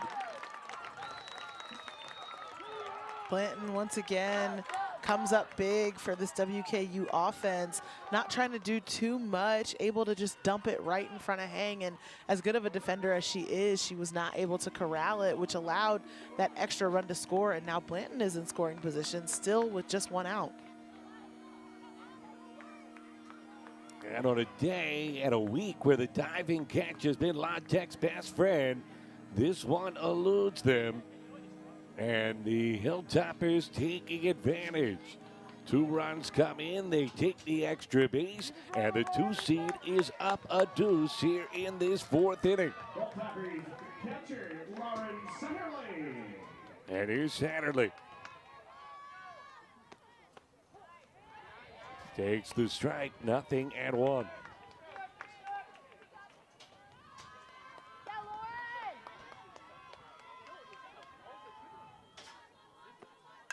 Bouncer right side, foul ball as Marchand gloving it well wide of the chalk. And the tough part here for Campos and Louisiana Tech is just it hasn't been hard contact. It's been bunts and bloops and drop ins and misplayed balls, and so that's the part that's going to be tough. Campos trying to compose herself, probably thinking about that exact fact. Still speed on the base pass with Bland at second base. And a liner the other way, actually in the air, as Rogers backing up to make the catch. And staying put at second base is Blanton, 2 down in this 4th inning.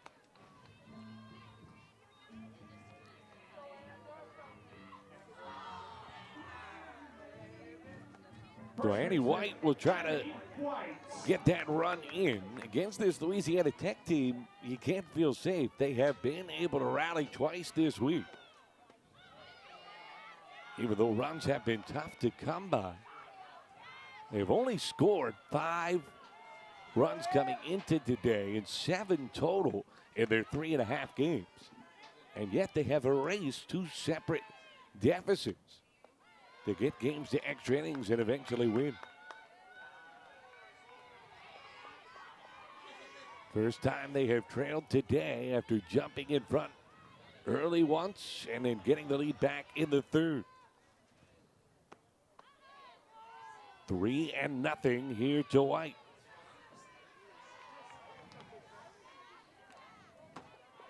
Tough spot behind in the count to the most consistent hitter in the WKU lineup.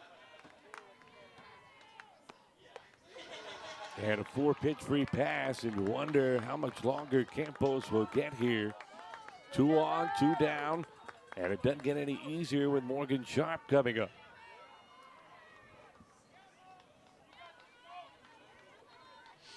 We talked about it with Sharp. So easy to overlook her contributions to this team. Third on the club in hitting at top 10 all season long. Clutch hit after clutch hit. None bigger than last night's infield single to win the game. And takes off speed a little bit high. And she plays a lockdown shortstop, which is potentially more valuable than the offense sometimes. Especially the way this week has unfolded. Campos doesn't get cheated when she calls timeout. It is an emphatic call of time. And a swing and a miss as Sharp pulled off that one. She's just trying to get herself comfortable again, right? Make sure that she's aligned with the call and has confidence in the pitch that she's about to deliver.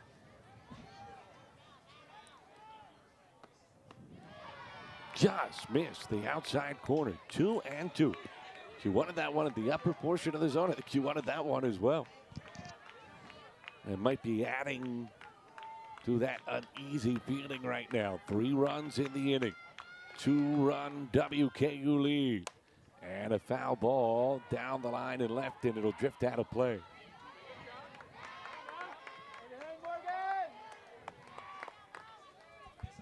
Well, the wind was blowing earlier. I thought maybe I caught it too soon, but it has shifted to blowing straight in.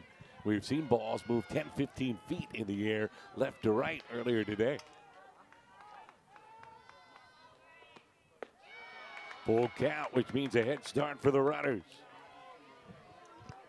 Sharp doing a really nice job of working the zone, not expanding for Campos, making her throw pitches over the plate.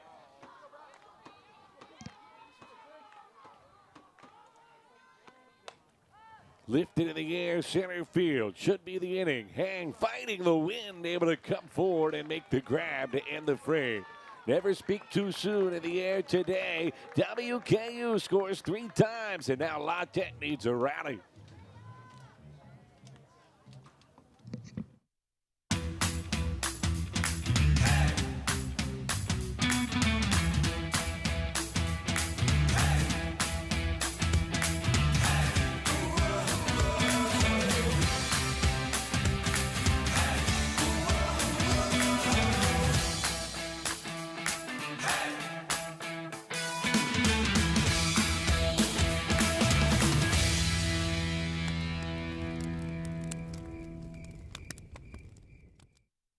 When it comes to the health of you and your family, you want to trust in having the best partner for your well-being. Ranked a top hospital in the region, that's exactly what you'll find at Christiana Care. Because you deserve excellence from your physician, specialists, nurses, and staff, with safe and convenient ways to get the care you need. And at Christiana Care, we add in something special: love. It's at the heart of everything we do, and we do it all for the love of health. Your health. Hey, grab me one too.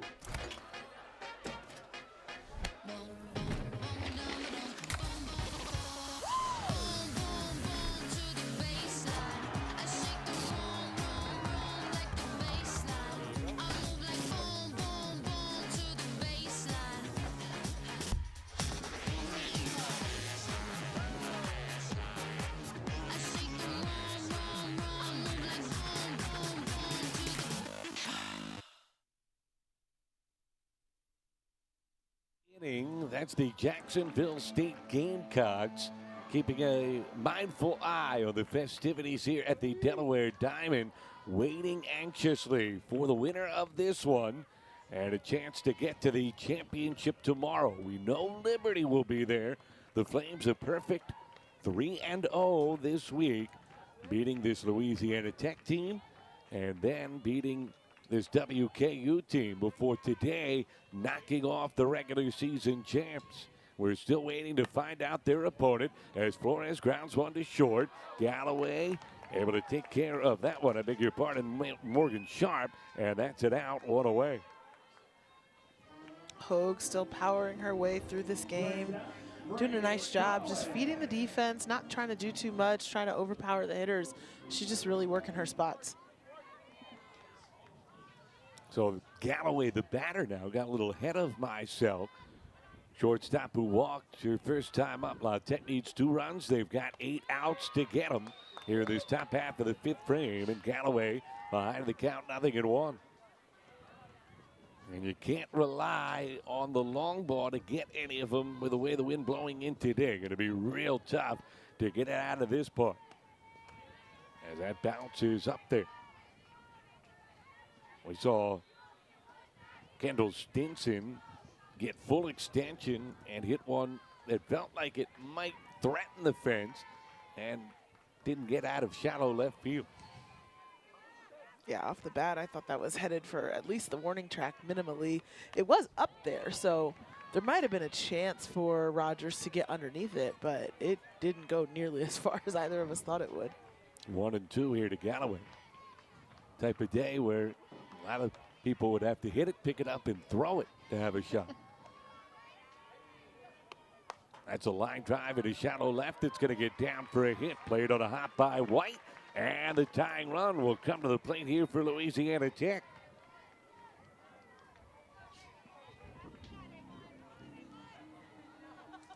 That's good news for La Tech that they're able to bounce back with a hit following giving up a couple and, you know, making sure that you get some momentum swinging back your direction. Rogers, good day for her. 2 hits in as many at-bats. Drove in La Tech's first run. Goes the other way and slices it out of play for strike 1.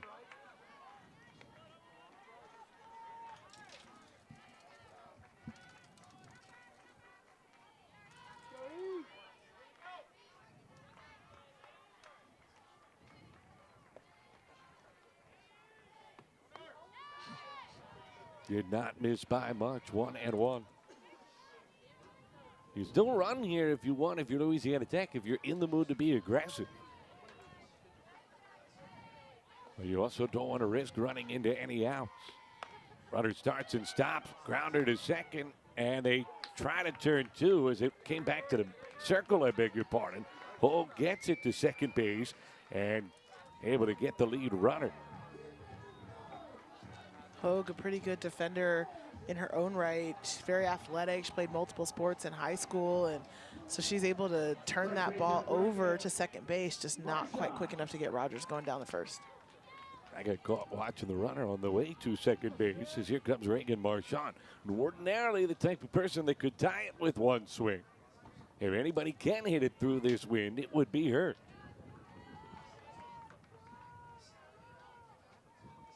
But right now, with the way the wind's blowing, you might want to put that out of your head. Takes a big hack, but comes up empty. I was going to say, I don't know if it's out of Reagan Marchand's head after that first swing. Healthy cut.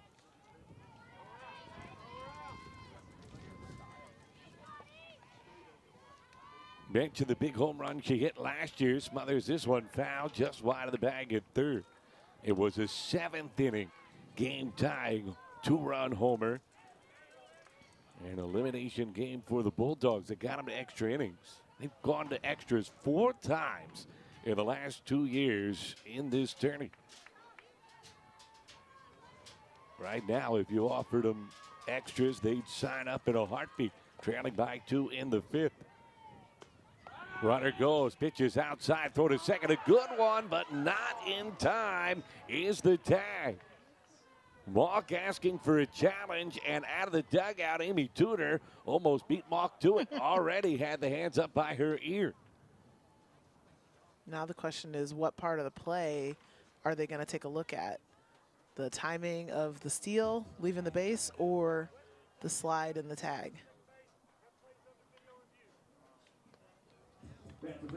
Wow, the tag got down, but I'm not sure if he ever got it on before that foot hit the bag. Dare I say, another close play. I'm just telling you, I understand everybody likes to take it out on the umpires. I don't agree with it, but it's a pressure relief. But if you're being honest with yourselves, It's a hard job, folks. It's a really hard job. We just watched it slow down, and I'm still not 100% sure. Yeah, it's definitely not for the faint of heart. And the other thing is they've gotten almost all of them right. They've only been overturned a handful of times all week. Yeah, this crew has done a really nice job this week. Anticipating that foot coming straight in, and Rogers ran the okie doke there to the other corner of the bag. And this feels like it might be a little bit nitpicky, but from the coach's perspective, we've seen some plays at second base where the slide, the foot positioning, right? If Rogers can get that left foot extended, right? She was a little bit like bent up, and so both of her feet kind of descended upon the base at the same time versus fully extending that left foot might make it easier for the toe to hit before the heel, and then the tag is a little bit deeper into the body, makes it a little bit more separated. But again, nitpicky. We've established that my bona fides on judging these reviews are no good, so I've retired from the guessing game. You got an idea of what they might go with here? I think she might be safe. That would be the way I would lean as well. I love how I always say I give up and then I give an opinion anyway. A glutton for punishment. I'll tell you, you know who didn't think she was safe? Amy Tudor. That was the fastest challenge we have seen all week long. It was. And I think that just speaks to the trust she has in her players, because Anna Mock came up and said, no, no, no. She was out, and Amy Tudor was right on her back, backing her up. She talked about that communication with her team. She really feels like it's an open dialogue. They're so experienced. They've been through so much together. I mean, last year they played a group that essentially had 5 everyday true freshmen in the starting lineup. That's a hard way to go through a year, but boy, did it benefit them this season. Well, in that freshman year, there's so much teaching and developing and explaining and communication, and so they've built that foundation, and then those freshmen were able to learn through experience that now that is their norm, right? They are used to having a lot of conversations with their coaches about decision making and timing and speed and direction of the ball and strategy and all of those things, and so it is not foreign to them to kind of have that dialogue go both ways, go back and forth and say, hey, coach, I think this, I might feel more comfortable doing this or being positioned here or there, and coaches being able to respond in a good way.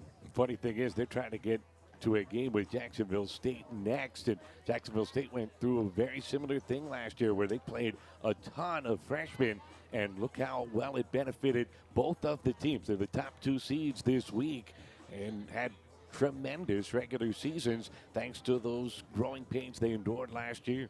Yeah, I've said this before in one of our games, but experience is the best teacher. So here comes the call. Was it conclusive?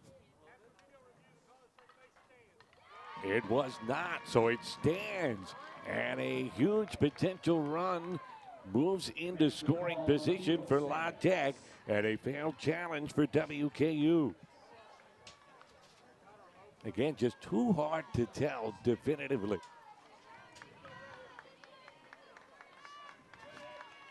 But the good news for the Hilltoppers here, they're ahead in the count 1-2. They have 2 out of the inning, and Marchant beats 1 foul.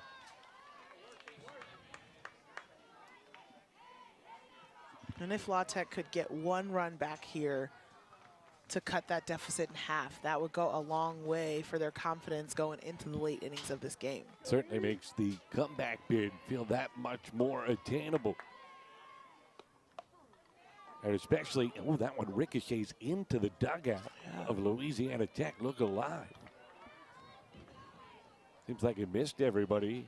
It was like a Blinko chip coming in there from the Price is Right.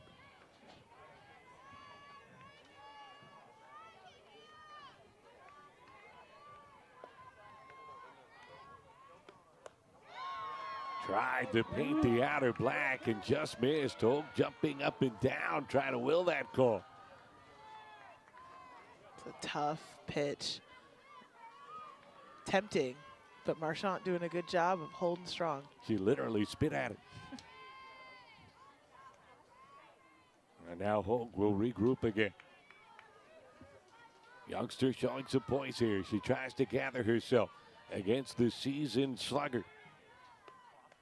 who can't get her to chase. Is a good job by Marchant to lay off and work it full at the pitch that she was offering at early in this tournament when she fanned at her first 5 plate appearances.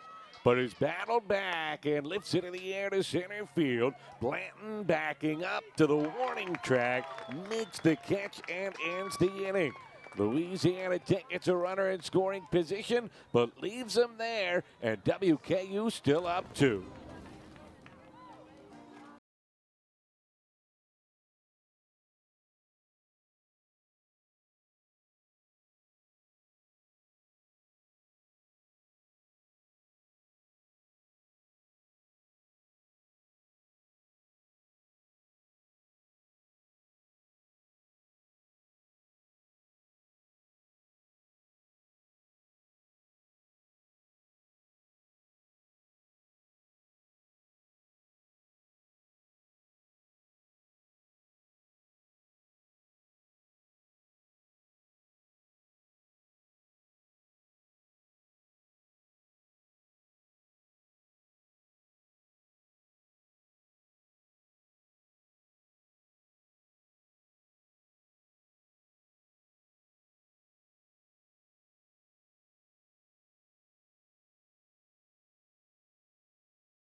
Bottom half of the 5th inning, must-win game for both of these teams. Winner goes on, losers week is done.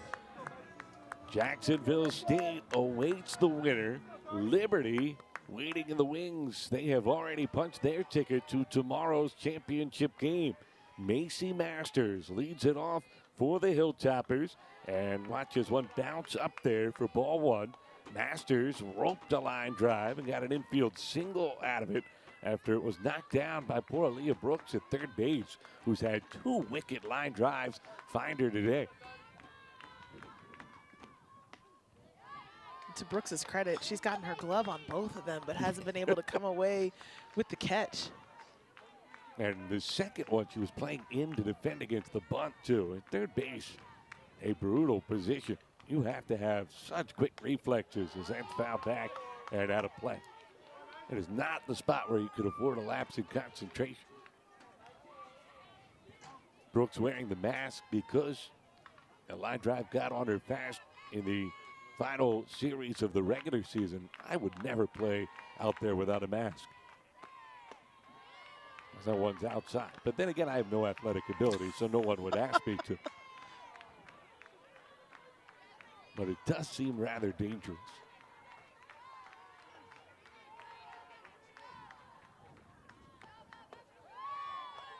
Just missed, and Masters, who hesitated, wasn't so sure, takes her base, and a 5-pitch free pass starts the home half of the 5th frame.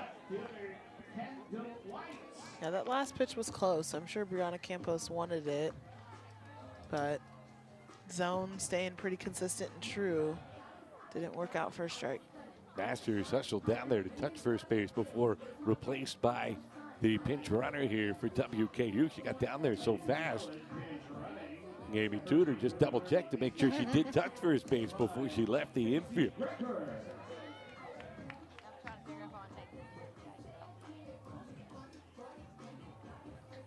So Macy Greger replaces Macy Masters. Makes it a little cleaner on the scorecard. And Kendall White will be the batter. Walked and scored her last time. Thinking bunt. She obliges in the air. No one there to cover, though, as Marchant makes the catch.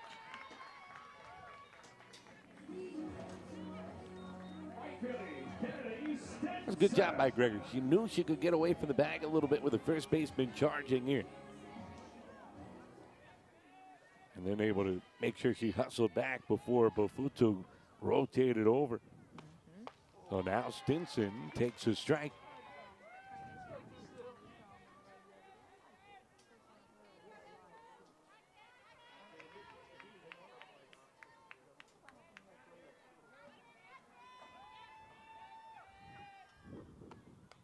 And fouled back. Wind now has shifted again, by the way, blowing more across the field. So it might carry a little to right field again.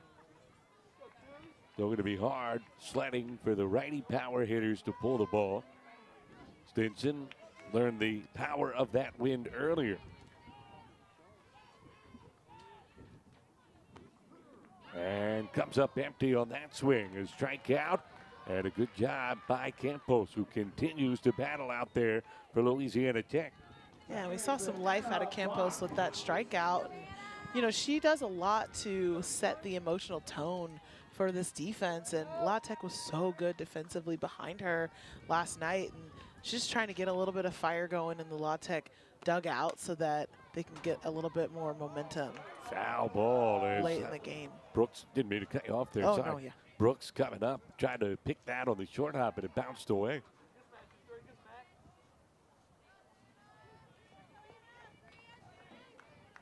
Anna Mock attempting the right-handed slapper action with that chopper. Whatever it takes at this stage, right? Try to will your way on. As that's up and away. And 1-1 to Mock.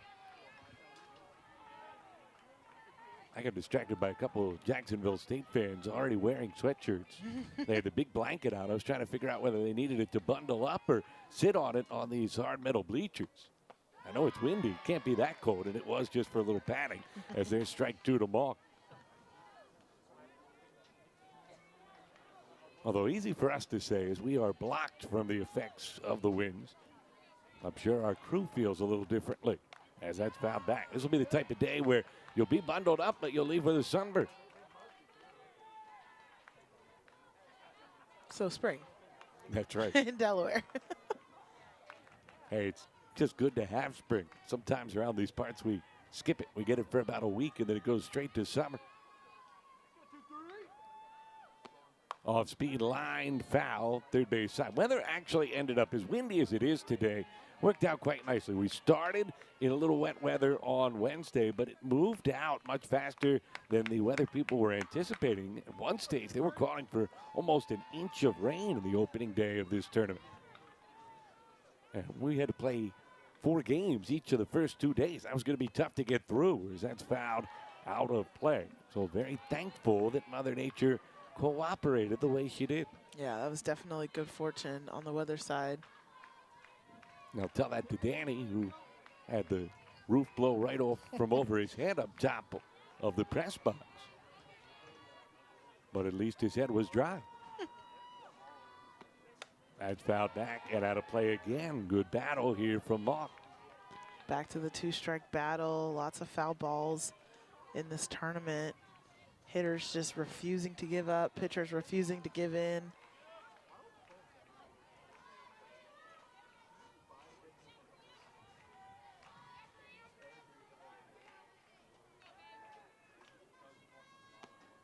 Line drive up the middle, base hit, and it rolls all the way past Hang to the fence. They're going to try to score Gregor, and they will. A 2-out, 2-bagger, and it's 5-2 WKU. Big time insurance run there, delivered from Mock. WKU wants to grow this lead as much as they can, knowing that La Tech has the ability offensively to make a comeback run. And so the greater the advantage that they can get here in the late innings, the more comfortable they're going to be going late in the game.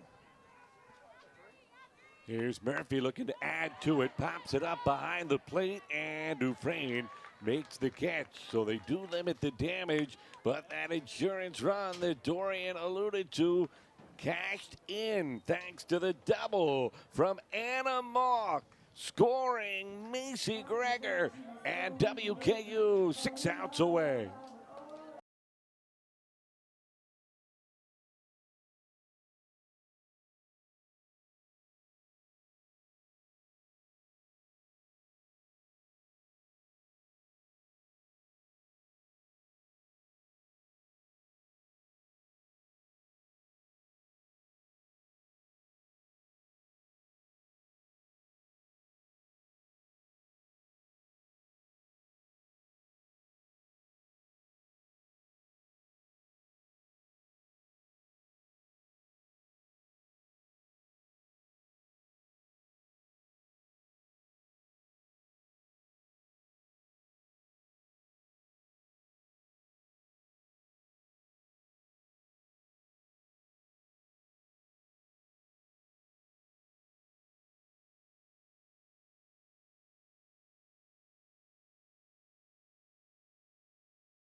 at the Delaware Diamond Conference USA Championship, day number 3, game number 2 of 3.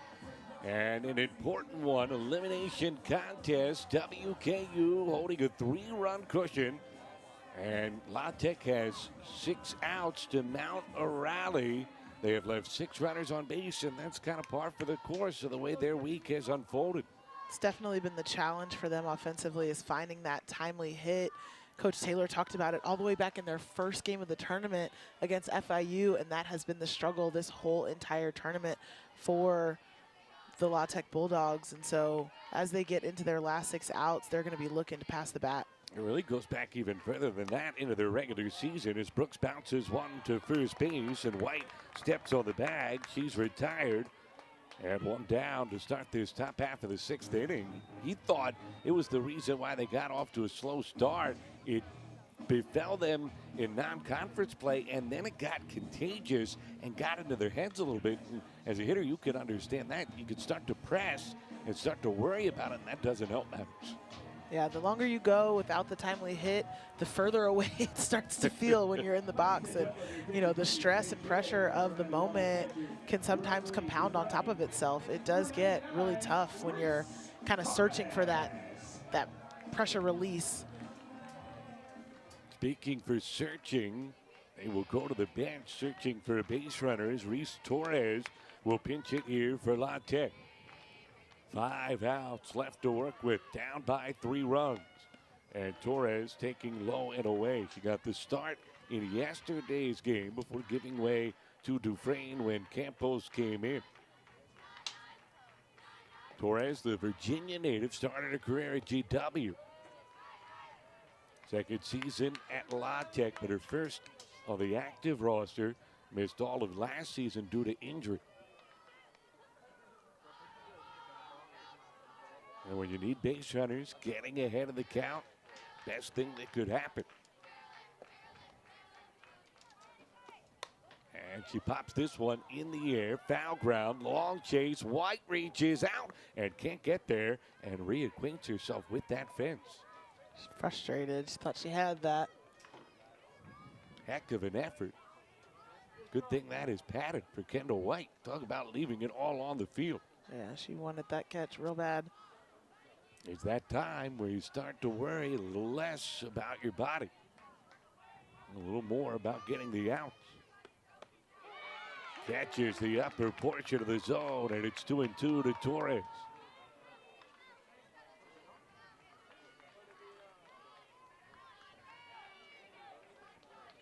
Hogue has been pitching to contact, just 2 strikeouts to this point.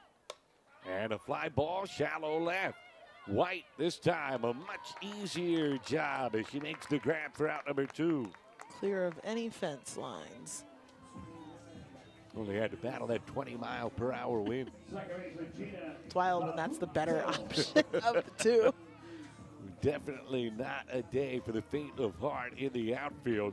2 out, bases empty, and Bafuto will be the batter, a single and an unsuccessful bunt.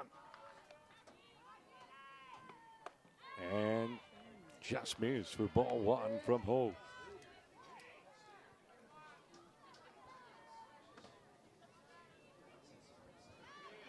Two-out rallies were big in our first game as Liberty able to drive past Jacksonville State. It was huge yesterday in both elimination games, and La Tech hoping they can find one here.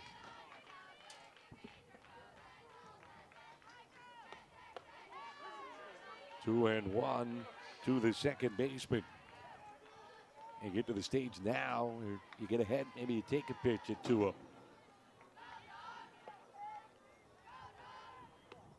Ground ball the other way, under the glove of White, sneaks into right field. And there's a base runner. It brings the tying run to the plate for Louisiana Tech.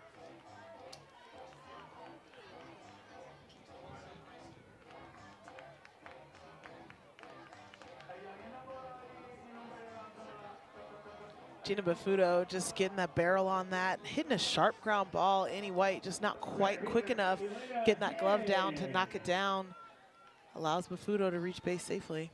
She had to reach far enough Looks like they'll give a single to Bafuto. As that one missing low and outside to Elena Heng. Reached on an air and grounded out to third. Murphy playing her shallow as usual at third base. White off the line and in at first as strike one comes to Heng. Hogue has pitched in 3 games now in a 2-day span for WKU. Started their first one yesterday, came in relief in their big win. Roller to short, Sharp gets the out, and the inning comes to a close. La Tech gets a 2-out base runner, but strands her. We go bottom 6. Hilltoppers up by 3. Being strong doesn't mean going through it alone. Mental health matters, just like physical health. It's okay to feel overwhelmed. It's okay to ask for help. Talking to someone can change everything. Your mind needs care too. No shame, no stigma, just support. We're teammates on and off the field. Your story matters. You are not alone. We see you, we support you. Let's break the silence together. Mental health is part of the game. Let's continue the conversation. Dogs, always digging beneath the surface in search of something. At Louisiana Tech, our Bulldogs dig too for a breakthrough that changes lives. Healing traumatic brain injury, making timber more profitable, securing our nation's most vital assets. Leading edge research driven by faculty, enhanced by students, maximizing human potential. Louisiana Tech University. How about them dogs? Western Kentucky University will shape your future. On this hill, hands-on research opportunities ignite your passions, and personalized learning prepares you to stand out on the global stage. Academic excellence isn't just the goal, it's our foundation. Here, you're more than a student. You're a member of the Hilltopper family, where we lift each other up to build a better tomorrow. Excellence, engagement, and opportunity. Climb higher at Western Kentucky University. The youngsters having fun under the sun here at this Conference USA Softball Championship. Put your feet up and stay a while. They think they will. Dance party. And there's somebody under there. Oh, there we go. I was wondering what they were zooming in on. Where'd she come from? Well, you never know what the youngsters will do. 3-run Hilltopper advantage, looking for more cushion as that's in for a strike to Janet Blanton. Sharp eyes, Dorian. Well, I saw an extra foot, and I was like, that's not the right number of feet for the number of people sitting there. See, I got little kids. I don't ask those questions anymore. As this one lifted in the air center field, Hang able to make the catch, and Blanton retired, 1 down. Really important for Campos to get off to that fast start. Bottom of the 6th inning. Try to swing a little momentum into the Bulldog dugout. A quick frame, get your offense back out there and see what happens as Satterley will take a strike, 0-1. Zach bunt, single. 1 for 2 in the game. Out of cloud cover or in the area, but not blocking the sun at the moment as it continues to shine down at Delaware Diamond. And is it shining upon WKU as they are hoping for another opportunity and a chance at Jacksonville State as that one fouled out of play. You did say they like to play the day game. They're showing us that that is true. Our crew showed us their numbers on games starting before 6 p.m. this season. It has been to their benefit, 31-9. And at that time, they were trailing. I guess somebody in the truck had a feeling as that one cut out and missed. Good job to go down and get it from Dufresne, who applies the tag. And there's 2 away in the 6th inning. Campos still pitching really strongly, and you know, even if La Tech isn't able to mount the comeback, this is a great sign for them looking ahead that they have an arm that's gotten some postseason experience coming back as a sophomore. For sure, as Andy White takes strike 1 from Campos. And if you're WKU, make sure you stay locked in offensively, because not only would you like to add to the lead, but you want to stay sharp going into a potential next game that you need to win is no balls and 2 strikes to White.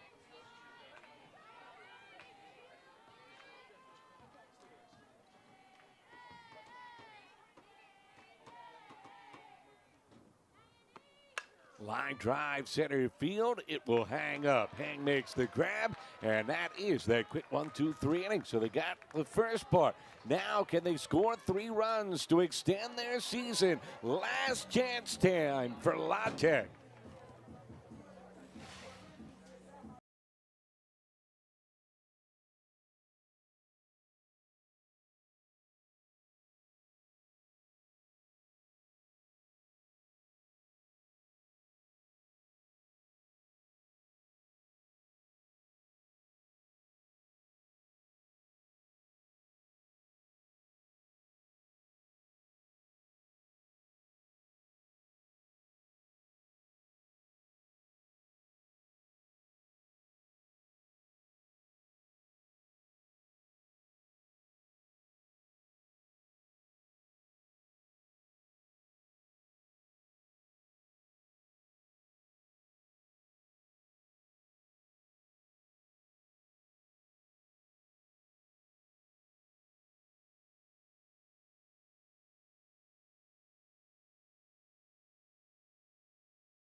Those are the Jacksonville State Gamecocks. They are getting loose and limber and ready because up next, they await the winner of this one in a must-win game. The victor of that will face Liberty tomorrow at 12 noon for a Conference USA championship.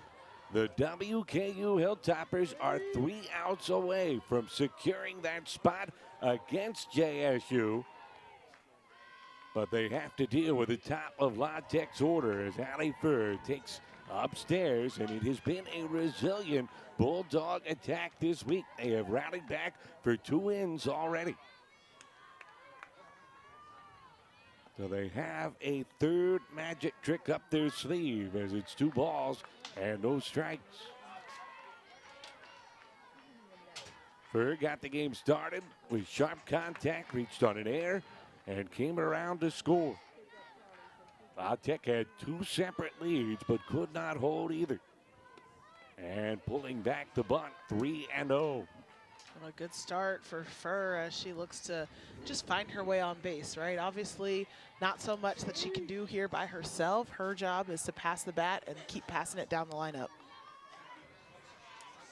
Hogue has been their ace, the sophomore out of Iowa. A 4-pitch free pass to Furr and a leadoff base runner for Louisiana Tech.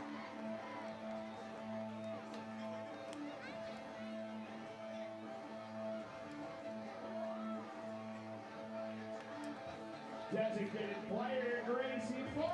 And here comes Gracie Flores, her hitting streak on the line. Much more concerned about the season on the line, obviously, but she's worked awful hard to build it to 21 games.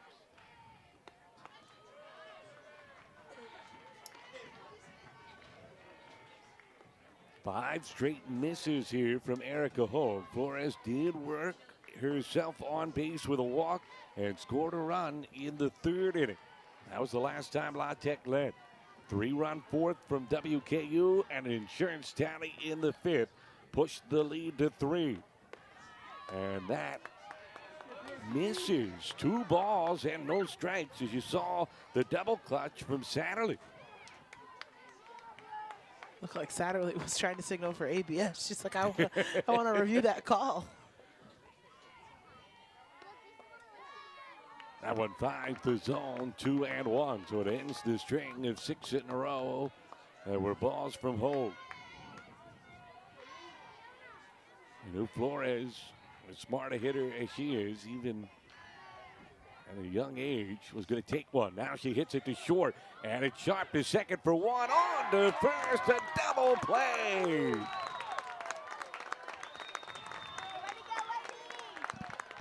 And just like that, 2 out and the base is empty. And WKU 1 out away from a date with Jacksonville State. The defense, which has been magnificent for both teams this game, comes through for the Hilltoppers. Here's Galloway trying to keep the season afloat, taking ball 1.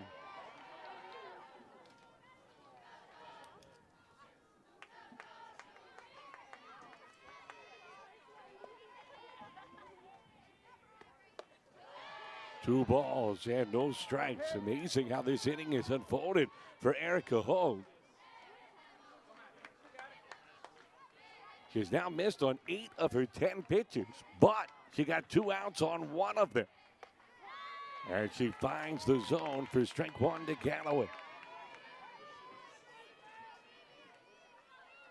They don't ask how, they ask how many. And right now the number is 2 in the out column. 3-1 to Galloway.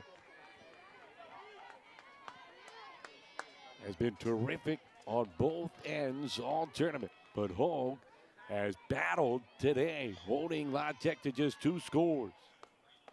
And finds the zone, putting her team 1 strike from a chance at Jacksonville State.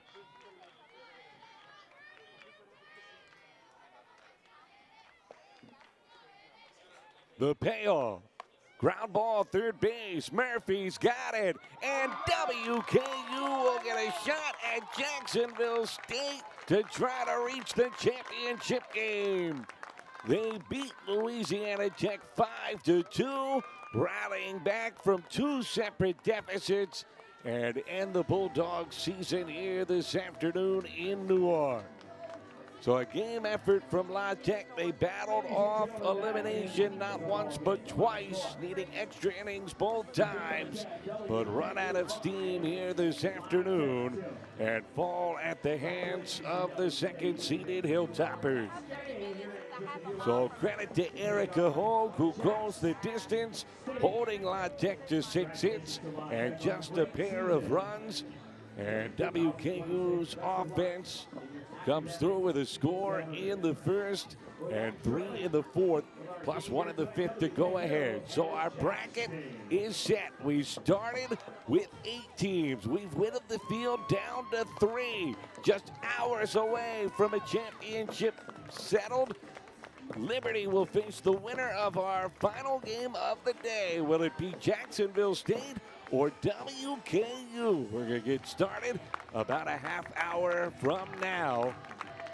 But first, we will hear from the head coach of the Hilltoppers, Amy Tudor, making her way over to Dorian Shaw. It will be a busy stretch for Coach Tudor as she will talk to Dorian and then quickly make the lineup card for the all-important contest with the Gamecocks. Dorian standing by with the head coach of WKU.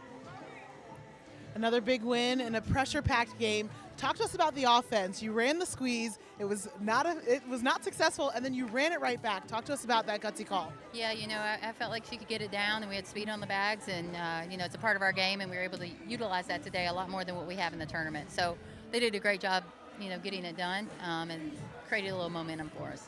Yeah, made you look like a genius.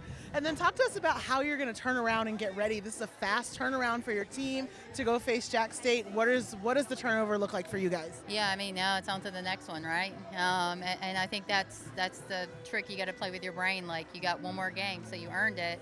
Survive in advance. Absolutely. Well, good luck to you guys in this next one, and we'll see you later. Thank you. Thanks, Coach. Good stuff, Dorian. Thanks to Coach Tudor. The youngsters were out early.